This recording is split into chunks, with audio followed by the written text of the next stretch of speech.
స్వామి కార్యం, స్వకార్యం రెండు ఒకేసారి నెరవేర్చే జాబ్ ఏదైనా ఉందంటే ఎండోమెంట్ ఆఫీసర్. ఈఓ గ్రేడ్ 1 కానీ, గ్రేడ్ 2 కానీ, గ్రేడ్ 3 కానీ. అంటే ఒక జాబ్ అనేది మన కార్యం కదా. ఎట్ ద సేమ్ టైం స్వామి కార్యం కూడా మన ద్వారా అవుతుంది.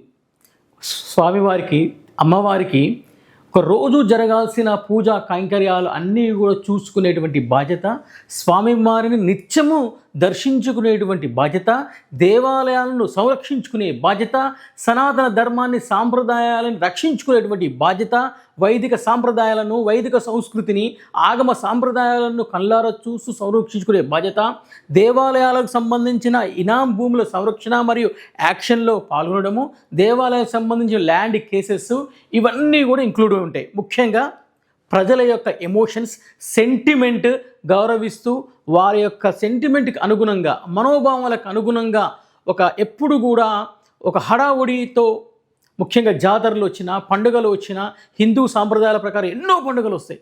ఆ ముఖ్యమైనటువంటి పండుగల విషయంలో చాలా అందుబాటులో ఉంటూ, భక్తులకు సౌకర్యాలను చూస్తూ, భక్తుల యొక్క సౌకర్యాలను దృష్టిలో పెట్టుకొని మనం పనిచేసేటువంటి అవకాశం, సర్వీస్ చేసే అవకాశం, ఒక హోదా ఉన్నటువంటి జాబ్, ఒక మంచి ప్రొఫైల్ ఏర్పడుతుంది. అనేక మంది రాజకీయ నాయకులు, మంచి క్యాడర్ మీ చుట్టూ కూడా ఎప్పుడు కూడా దర్శనం ఇప్పియమని చెప్పేసి, మేము వస్తున్నామని చెప్పేసి, ఇలా అంతా ఒక సర్కిల్ ఏర్పడుతుంది, ఒక ప్రొఫైల్ బిల్డప్ అవుతుంది, ఒక హోదా మెయింటైన్ చేయబడుతుంది. ఈవో సో అది గ్రేడ్ 1 అయినా, గ్రేడ్ 2 అయినా, గ్రేడ్ 3 అయినా బెనిఫిటే. మరి ముఖ్యంగా గ్రేడ్ 1 ఉందనుకోండి, అంటే ఆ యొక్క టెంపుల్స్ ఆదాయాన్ని బట్టి మీకు ఇస్తారు. ఆ యొక్క టెంపుల్ ఆదాయం బట్టి గ్రేడ్ 1 అని, ఆ యొక్క టెంపుల్ ఆదాయం తక్కువ ఉన్నట్లు గ్రేడ్ 2, ఇంకా కొంత తక్కువ ఉంటే గ్రేడ్ 3. ఒకవేళ గ్రేడ్ 3 వచ్చినా ఇబ్బంది ఏం లేదు. ఎందుకంటే మ్యాక్సిమం 5 years లోపు, 3 to 5 years లోపు మీకు ప్రమోషన్ ఉంటుంది. ఎర్లీ ప్రమోషన్స్ ఉన్న డిపార్ట్మెంట్ కదా. సో ఇప్పుడు ఫర్ ఎగ్జాంపుల్ నేను స్కూల్ అసిస్టెంట్ ఉన్నా, ఇప్పటికి 16 సంవత్సరాలు ఒకటే పోస్ట్, స్కూల్ అసిస్టెంట్. అదే పని, రొటీన్ పని, రొటీన్ ఉంటుంది అంతేగా. టెన్షన్స్ ఎక్కువ, అజమాయిషీలు ఎక్కువ, దాని మీద రకరకాల ఇబ్బందులు ఉంటాయి. అంటే ప్రతి జాబ్లో కూడా ఉంటాయి. ఇప్పుడు ఇందులో కూడా ల్యాండ్ కేసెస్ ఉంటాయి, కోర్టు కేసుల చుట్టూ తిరగాల్సి వస్తుంది. అంటే మనం ఏదో చేస్తే కాదు, ఆటోమేటిక్గా దాని రిలేటెడ్ కొన్ని సాగుతూ ఉంటాయి. ల్యాండ్ మేనేజ్మెంట్ చేస్తూ ఉండాలి, దేవాలయాల భూముల సంరక్షణ చేస్తూ ఉండాలి. అవన్నీ మన పరిధిలో ఉంటాయి. హుండీ కలెక్షన్స్ మన పరిధిలో ఉంటాయి. ట్రాన్స్పరెన్సీ మెయింటైన్ చేయాల్సి ఉంటుంది. కాబట్టి ఇవన్నీ కూడా ఉంటాయి, ప్రతి జాబ్లో ఉంటాయి. ప్లస్ మైనస్ అన్నీ ఉంటాయి. ఓకేనా. సో ఈ జాబ్ ఏదో మంచిది, సూపర్ అని చెప్పను, అట్లని చెప్పేసి దీంట్లో నెగిటివిటీ ఉంటుందని చెప్పను. ప్రతి దాంట్లో ఉంటుందని చెప్తా. ఓకేనా. నష్టాలు, మంచి చెడు లేని జాబ్ ఏది కూడా ఉండదు. కాబట్టి ఇది వస్తే స్వామి కార్యం, స్వకార్యం నెరవేరినట్లే. గతంలో ఇప్పటివరకైతే మనకు ఆర్థిక శాఖ ఏం చేసిందంటే 190 పోస్టులకు అనుమతి ఇచ్చింది. ఇక్కడ మనం మాట్లాడుకోవాలి. గతంలో ఇప్పుడు డివైఈఓకి అనుమతి ఇచ్చి కూడా 2 years అవుతుంది, కానీ నోటిఫికేషన్ లేదు. ఇది గమనించాలి.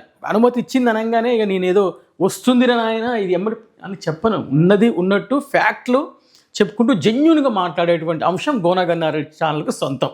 దయచేసి అర్థం చేసుకొని ఎప్పుడైనా నెగిటివ్ కామెంట్ పెట్టేటప్పుడు 1-2 సార్లు పూర్తి వీడియో చెక్ చేసుకొని మాట్లాడాలి. ఓకేనా. ఎందుకంటే చదువు అంటే అదే కదా. మనం ప్రాపర్గా అర్థం చేసుకొని కామెంట్ పెడుతున్నామంటే మన నోటి నుంచి ఒక మాట వస్తుందంటే 1-10 సార్లు ఆలోచించి మనం మాట్లాడాలి. సో 190 పోస్టులకు ఆర్థిక శాఖ అనుమతి. అది ఇంకొకటి, ఇదేంది మా జిల్లాలో తక్కువ పోస్టులు ఉన్నాయి కదా, మరి మేము ఎట్లా? నానా బంగారం, ఇది జోనల్ వైజ్ పోస్ట్. మీ జోన్లో ఎన్ని డిస్ట్రిక్ట్లు ఉన్నా అందరికీ అది వర్తిస్తుంది. మీ జోన్లో 50 పోస్టులు ఉన్నాయి. మీ జోన్లో 4 జిల్లాలు ఉన్నాయి. 4 జిల్లాల వారు దానికి ఎలిజిబుల్. ఆ పోస్టులకు ఒక జిల్లాలో తక్కువ ఉన్నా వాళ్ళు కూడా మిగతా జిల్లాలలో వాటికి ఎలిజిబుల్గా ఉంటారు. జోనల్ పోస్ట్ ఇది, డిస్ట్రిక్ట్ పోస్ట్ కాదు, మల్టీ జోన్ పోస్ట్ కాదు, స్టేట్ పోస్ట్ కాదు, జోనల్ పోస్ట్. ఏ జోన్కు ఏ జోన్కు చెందినవారు ఆ జోన్ పోస్టులకు వాళ్ళకు ఎలిజిబుల్ ఉంటారు. అత్యధికంగా చార్మినార్ జోన్లో 2వ స్థానంలో, యాదాద్రి భువనగిరి జోన్ 2వ స్థానంలో ఉంది. 190 పోస్టులు అంటే ఒక మాసివ్ నెంబర్. గతంలో గ్రూప్ 1 రిలీజ్ అయినప్పుడు ఎంతలో ఉందో మరి చాలామంది నెగిటివ్ ఇట్లు ఉంటాయి. ఇది ప్రమోషన్లకు పోతాయి, అన్ని ప్రమోషన్లకు పోతాయేమో. ఎంత పోయినా మనకు లాస్ట్కు గ్రేడ్ 3 అయినా మిగులుతాయి. గ్రేడ్ 3 వితిన్ 5 yearsలో మీకు మంచి గ్రేడ్ 2 దాకా పోవచ్చు. ఫ్యూచర్లో గ్రేడ్ 1 దాకా వెళ్ళొచ్చు. అంటే ఎర్లీ ప్రమోషన్ ఉన్నప్పుడు ఉపయోగించుకొని మంచి ప్రొఫైల్ ఉందని చెప్తున్నా. ఇక జాబులు ఇస్తుర్రా తస్తుర్రా మనం మాత్రం లేపి లేపి దీన్ని చెప్పడం కాకుండా మీరు ప్రాపర్గా వచ్చిన ప్రతి నోటిఫికేషన్కు ఉరుకుతా అంటే కుదరదు. చూసుకోండి, మీ నాలెడ్జ్ యాజ్ పర్ సిలబస్ దానికి అనుగుణంగా ప్రిపేర్ అవ్వండి. మేము ప్రతి వీడియో అందరం లేపుతాము. మొన్నటిదాకా డివైఈఓ వచ్చింది, డివైఈఓ కథం. ఇప్పుడు ఎండోమెంట్ దీన్ని లేపి కాంపిటీషన్ పెంచడే తప్ప ఇంకోటి ఉండదు. ఎంత కాంపిటీషన్ పెంచినా మీరు చెప్పినంత మాత్రాన్ని అందరూ దానికి ప్రిపేర్ అవుతారని కాదు. వాని టాలెంట్, ఆ సమయానికి కన్సిస్టెన్సీ ప్రిపరేషన్, ఆ సబ్జెక్టు మీద పట్టు ఉన్నోనికి జాబ్ వస్తుంది. దాగేది కాదు నోటిఫికేషన్లు. ఇది చెప్తే వీళ్ళు ప్రిపేర్ అవుతారు, అది చెప్తే వాళ్ళు ప్రిపేర్, అంత ఉండదు, అంతా ట్రాష్. ఓకే, సో మొత్తానికైతే ఫైనాన్స్ డిపార్ట్మెంట్ వీటికి ఇచ్చేసింది 190 పోస్టులకు. అందులో గ్రేడ్ 1 ఉంటుంది, గ్రేడ్ 2 ఉంటుంది, గ్రేడ్ 3 ఉంటుంది. Grade 1 equal to group 1 cadre, grade 2 post equal to group 2 cadre, grade 3 equal to group 3 cadre.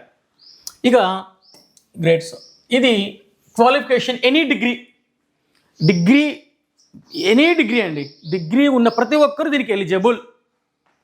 Women's కూడా ఎలిజిబుల్, ఎందుకంటే ఇది దేవాలయం రిలేటెడ్ కదా, మాకు ఎలిజిబుల్ ఉంటుందా, ఈ మినిస్ట్రేషన్ సైకిల్ ఉంటుంది కదా ఎట్లా అని చెప్పి అనుకుంటారు. ఏ లెక్క ఆ లెక్క వీళ్ళు కూడా ఎలిజిబుల్. చాలామంది ఆల్రెడీ జాబ్ చేస్తున్న వాళ్ళు ఉన్నారు కాబట్టి ఉమెన్స్ కూడా ఎలిజిబుల్. మరి ముఖ్యంగా దీనికి హిందువులు మాత్రమే ఎలిజిబుల్. ఓకేనా, చాలా ఇంపార్టెంట్ పాయింట్ అది. ఓకే, ఉమెన్స్ ఎలిజిబుల్ ఉన్నారు, హిందూస్ మాత్రమే దీనికి ఎలిజిబుల్ ఉన్నారు. సో ఏజ్ వచ్చేసి మినిమం 18, మ్యాక్సిమం 34. ఇది రీసెంట్గా ఇచ్చిన పొల్యూషన్ కంట్రోల్ బోర్డులో తెలియజేసిన అంశం. బట్ ఏజ్ రిలాక్సేషన్ అనే అంశము ఖచ్చితంగా పరిగణలోకి వస్తుంది. దీనికి స్పెషల్ జీవో రావాల్సి ఉంది. అంటే 44 ఇయర్స్ వరకు దానికి ఎబోవ్ కూడా రిజర్వేషన్ బట్టి ఉంటుంది. ఓకేనా, ఖచ్చితంగా కొంతమందికి 5 ఇయర్స్, కొంతమంది 10 ఇయర్స్ ఇలాంటి రిలాక్సేషన్ పరిధి అనేది ఇస్తారు. దానికి స్పెషల్ జీవో రావాలి. కంగారు పడకండి, హోప్తో ఉండండి, ప్రిపరేషన్ చేయండి. నెక్స్ట్, దీనికి సంబంధించి పేపర్ ఎట్లా ఉంటుంది అసలు ఏంది ఇంతకుముందు అంటే మన దగ్గర స్పెషల్ నోటిఫికేషన్ లేదు. ఏపీలో 2 times నాకు తెలిసి ఎండోమెంట్ ఆఫీసర్ సంబంధించిన నోటిఫికేషన్ రిలీజ్ అయింది. అయితే అందులో మనం చూసుకున్నట్లయితే పేపర్ 1 జనరల్ స్టడీస్ ఇచ్చారు, పేపర్ 2 హిందూ ధర్మతత్వం దేవాలయాల వ్యవస్థ, ఇది paper 2. Paper 1 general studies, paper 2 హిందూ ధర్మతత్వం దేవాలయాల వ్యవస్థ అనేటువంటి 2 పేపర్లతో ఎగ్జామ్ పెట్టారు. ప్రిలిమ్స్ పెట్టారు, దాని నుంచి క్వాలిఫై ఎవరైతే మెరిట్ సాధించారో వాళ్ళని తిరిగి మెయిన్స్కి ఎంపిక చేశారు. నెగిటివ్ మార్కింగ్ కూడా పెట్టారు అక్కడ. ఓకే, ప్రిలిమ్స్లో 150 మార్కులు కండక్ట్ చేశారు. అందులో 50 మార్కులు జనరల్ స్టడీస్, 100 మార్కులు హిందూ ధర్మతత్వం దేవాలయాల వ్యవస్థ ఇచ్చారు. ఇక మెయిన్స్కి వచ్చేసరికి 300 మార్కులు పెట్టారు. 150 మార్కులు పేపర్ 1, 150 మార్కులు పేపర్ 2 పెట్టారు. పేపర్ 2 చాలా గుర్తుపెట్టుకోండి. పేపర్ 1 మీ అందరికీ తెలుసు, ఆల్రెడీ టీజీపీఎస్సీ ఎగ్జామ్స్ రాసిన వాళ్ళందరూ. కరెంట్ అఫైర్స్ ఉంటుంది, Indian history, Indian geography, Telangana history, Telangana culture, Telangana geography, Telangana movement, అదేవిధంగా ఇంటర్నేషనల్ ఈవెంట్స్, మరి బేసిక్ ఇంగ్లీష్, తెలంగాణ సొసైటీ, ఇవన్నీ ఉంటాయండి. సో మనకు స్పెషల్గా ఒకసారి సిలబస్ మీద స్పెషల్ వీడియో మనం చేద్దాం. బట్ నోటిఫికేషన్ రావాలి. మనం ఇది కామన్గా ఉన్నటువంటి విషయం జనరల్ స్టడీస్. సో నోటిఫికేషన్ లేకుండా మనకి ఇదే ఉంటుందో మనం చెప్పకూడదు. బట్ పేపర్ 2లో మనకు స్పెషల్ నోటిఫికేషన్ ఇస్తే ఈ సిలబస్ ఉంటుందండి. పేపర్ 2లో హిందూ పురాణాలు, హిందూ పండుగలు, హిందూ సనాతన ధర్మం, సాంప్రదాయాలు, వైదిక సంస్కృతి, అదేవిధంగా రామాయణం, మహాభారతం, భాగవతం. సో ఇవన్నీ కూడా మనకు ఈ యొక్క పేపర్లో మనకు కంపల్సరీగా కనిపిస్తుంటాయి. హిందూ కుటుంబ వ్యవస్థ, అదేవిధంగా ఆర్ఓఆర్ చట్టం, లేటెస్ట్గా తెలంగాణలో భూభారతి చట్టం, ఈ అంశాల మీద మనకు ఖచ్చితంగా తెలుసుకోవాల్సి ఉంటుంది. ఇది బోరింగ్ సబ్జెక్ట్ కాదు, ఇది టచ్ లేకపోవచ్చు కానీ interesting subject. But memory power ఎక్కువ ఉండాలి, కాన్సన్ట్రేషన్ ఎక్కువ ఉండాలి, కొంత డివిజనల్ ప్రిపరేషన్ చేసి ఉండాలి. ఓకే, ఖచ్చితంగా ఒక సెంటిమెంట్, ఒక హిందూ సాంప్రదాయాలు మెయింటైన్ చేయాల్సిన పరిస్థితి, హిందూ ప్రజల మనోభావాలకు అనుగుణంగా పనిచేయాల్సినటువంటి జాబ్ ఓరియంటేషన్ కనిపిస్తుంది. ఓకేనా, ప్రతిరోజు అక్కడ ఉన్నటువంటి ఆ దేవాలయం స్వామివారికి కానీ అమ్మవారికి కానీ మనం పూజలు సరిగ్గా అందజేసేలా చూడడం, వచ్చిన భక్తులకు సౌకర్యాలు అందజేయడం, ఏదైతే ప్రోటోకాల్ ప్రకారం ఆయా పండుగలు జాతర సందర్భంలో పట్టు వస్త్రాలకు సంబంధించినటువంటి వాటిని అవైలబుల్గా ఉంచడం, అందుబాటులో ఉండటం. ప్రధానంగా మనకు తెలంగాణలో చెరువుగట్టు జాతర ఉంది మహాశివరాత్రి సందర్భంగా, చాలా ఎక్కువ జనాలు ఉంటాయి. ఆ సందర్భంలో ఉండేటువంటి హడావిడి, ప్రజానాయకుల నుంచి ఒత్తిడి ఉంటుంది, భక్తుల తాకిడి ఉంటుంది, రద్దీ ఉంటుంది. ఇవన్నీ కూడా బేర్ చేయాల్సిన అవసరం ఉంటుంది. At the same time profile maintain ఉంటుంది, ఎట్ ద సేమ్ టైం దానికి తగ్గ ఒత్తిడి కూడా ఉంటుంది. రెండు కూడా మనం మంచితనంతో డివోషనల్గా జెన్యున్గా చేయగలిగితే అక్కడ చాలా చాలా ఈజీగా ఉంటుంది. స్ట్రెస్ ఉంటుంది, దాన్ని తీసుకోగలగాలి, పని చేయగలగాలి. సో ముఖ్యంగా ప్రధానంగా జాతరలు వచ్చినప్పుడు, పండుగలు వచ్చినప్పుడు విపరీతమైన రద్దీ మనందరికీ తెలుసు. సో అలాంటివి ఉంటుంది, ఖచ్చితంగా ఉంటుంది. దానికి మన పరిధిలో మనం చేయాల్సిన డ్యూటీస్ అన్నీ ఇస్తారు. మనకు కూడా ఒక అనుభవం వస్తుంటే దానికి తెలుస్తూ ఉంటుంది. సో ప్రధానంగా ఈ జాబ్ అనేది వచ్చింది అంటే ముఖ్యంగా లేడీస్కు కొంచెం పూజలు ఇవన్నీ చేసే వాళ్ళు ఉంటారు కదా. సో వాళ్ళకి ఇది వస్తే ఇంకా అసలు ఫుల్ హ్యాపీగా ఉంటారు. ఎందుకంటే వాళ్ళకు పూజలు, ఈ దేవాలయాల సందర్శన ఎక్కువ ఇష్టపడతారు కాబట్టి వాళ్ళే ఈవోగా ఉంటే ఆ పూజలు చేసుకుంటూ, ఆ దేవుని చూసుకుంటూ, దాని రిలేటెడ్ అన్నీ చూసుకుంటూ వాళ్ళు చాలా హ్యాపీగా చేసుకోవచ్చు, చాలా హ్యాపీగా చేసుకోవచ్చు. ఓకేనా, రైట్. అదేవిధంగా ఇవన్నీ కూడా ఉంటాయి. మీకు డిస్క్రిప్షన్లో మనకు దీనికి సంబంధించి త్వరలో టెస్ట్ సిరీస్ ఉంటుంది. గోన గన్నారెడ్డి యాప్ డౌన్లోడ్ చేయండి, డిస్క్రిప్షన్లో లింక్ ఉంటుంది. అదేవిధంగా మన వాట్సాప్ ఛానల్ గోన గన్నారెడ్డి పేరుతో ఉంటుంది వాట్సాప్ ఛానల్, దాంట్లో జాయిన్ అవ్వండి. మన యాప్ లింక్ కూడా ఇస్తాను. అండ్ మన ఇన్స్టాలో కూడా మీరు జాయిన్ అవ్వచ్చు. ఏమైనా డౌట్స్ ఉంటే నన్ను ఇన్స్టా ద్వారా అడగొచ్చు. గోన గన్నారెడ్డి ఉంటుంది చూడండి, గోనగన్న 9 అది ఇన్స్టా పేజ్, దాంట్లో కూడా అడగొచ్చు. ఓకేనా, త్వరలో టెస్ట్ సిరీస్ గురించి యాడ్ చేస్తాను, బుక్స్ కూడా మీకు చెప్తాను. ఓకేనా, ఎందుకంటే ఇప్పుడు తెలంగాణ రిలేటెడ్ ఫస్ట్ టైం కాబట్టి ఏది పడితే అది మన బుక్ని మనం ఇప్పుడే రిఫర్ చేయలేం. రానివ్వండి, నోటిఫికేషన్ రానివ్వండి, ప్రాపర్ బుక్స్ కూడా రెడీ అవుతాయి. లేటెస్ట్ అడిషనల్గా అప్డేట్స్ అన్నీ యాడ్ అవుతాయి. లేటెస్ట్ చట్టాలు అన్నీ మనం యాడ్ చేసుకోవాలి కూడా, దాని ప్రకారం వస్తుంది, అప్పుడు చెప్దాం. అండ్ మీకు అన్ని పోటీ పరీక్షలకు ఉపయోగపడే జనరల్ సైన్స్ బుక్ మీకు యాప్ ద్వారా బుక్ చేసుకోవచ్చు. సో ఖచ్చితంగా అది అన్ని పోటీ పరీక్షలకు ఉపయోగపడేటువంటి one of the best book అన్నమాట. ఓకే, అందరి దగ్గర కూడా ఉండాల్సినటువంటి బుక్.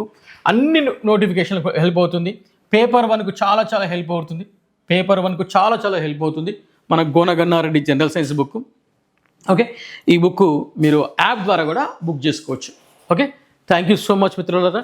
వీడియోని లైక్ చేయండి. మరింత మంచి కంటెంట్, జెన్యూన్ కంటెంట్, ఫ్యాక్ట్స్ని మన ఛానల్ ద్వారా అందించే ప్రయత్నం చేస్తాను. So me love and support ఇలానే కంటిన్యూ చేయండి. Thank you.